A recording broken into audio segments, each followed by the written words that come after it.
अजीज खान जी, आप ही से शुरुआत कर रही हूं। विपक्ष कितना मजबूत है ये तो गाहे बगाहे आपके नेताओं के बयानों से समझ में आता है।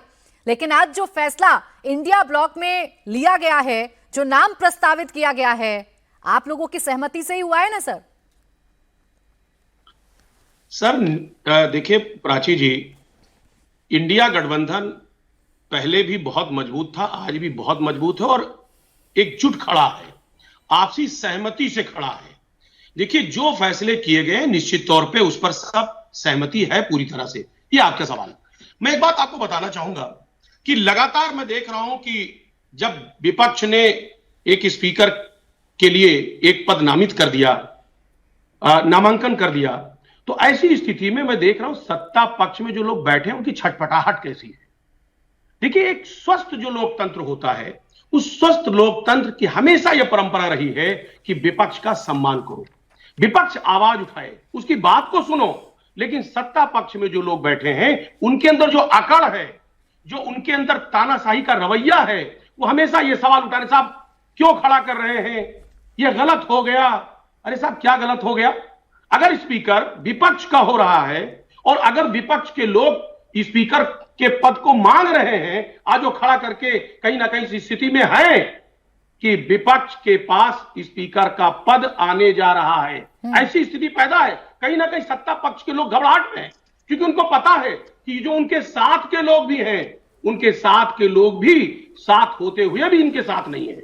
बहुत स्पष्ट है, ये घबराहट है।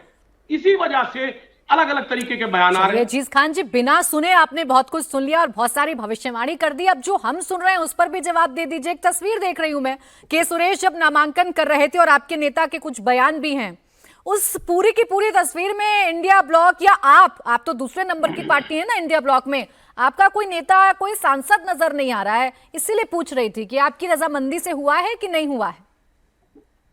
देखिए प्राची जी, मैंने कहा पहले भी स्पष्ट कर दिया, इसीलिए हमने कहा आप सवाल पूछो उससे पहले स्पष्ट कर दे। देखिए समाजवादी पार्टी, मैंने कहा कि इंडिया गठबंधन एक परिवार है और परिवार जो तय करता है वो उस परिवार हमेशा उसके साथ रहता है। और इस तरीके की बात कि ये साथ में थे, फोटो में, पिक्चर में, ये नहीं थे, ये थे, ये कहीं ना कहीं दूर दूर तक इसमें कहीं ना कहीं चर्चा करने की कोई आवश्यकता नहीं है। हाँ एक बात है, घबराहट सत्ता पक्ष में है बड़े स्तर पर, क्योंकि उनको पता है कि जो आंतरिक कलह है, जो आंतरिक परिस्थितियां हैं, वो बहुत ही विकट है। मैं आपको बताऊं, मैं प्राची जी बताऊं कि कल जो स्थिति पैदा होने जा रही है, वो यकीन मानिए जो लोग बैठे हैं सत्ता में उनको यकीन भी नहीं होगा कि किस तरह पासा पलट रहा है। अरे सर, बहुत बड़ी बात आप कह रहे हैं, बहुत बड़ी भविष्यवाणी कह रहे हैं, लेकिन आपके साथ जो आपकी सहयोगी हैं टीएमसी ममता दीदी, उनसे बात कर लेते तो ज्यादा अच्छा होता। खुलकर बयान आ रहे हैं। अभिषेक बनर्जी ने क्या कहा, शरद पवार जी का क्या स्टैंड है, वो मुझे आपको बताने की जरूरत नहीं है। देखिए प्राची जी, राजनीति है, बयान आते रहते, तमाम तरीके की बातें होती हैं, परिवार है और वो सब इस तरीके की बातें चलती रहती हैं, लेकिन सब एकजुट हैं। बयान आने का मतलब ये नहीं है कि कहीं ना कहीं एकजुटता में किसी तरीके की कोई कमी है।